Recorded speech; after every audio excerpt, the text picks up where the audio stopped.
I'm still afraid of the dark, but mornings are scarier. 'Cause when I'm awake, I spend half of my day wondering what to do.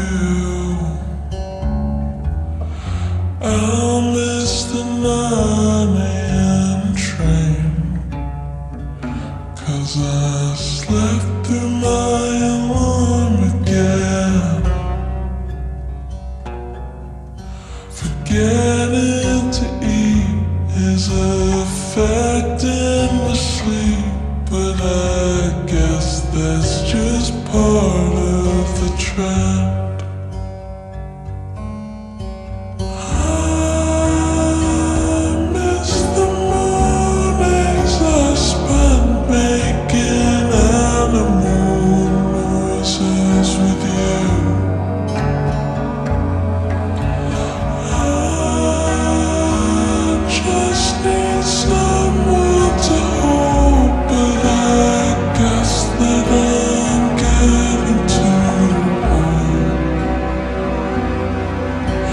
Something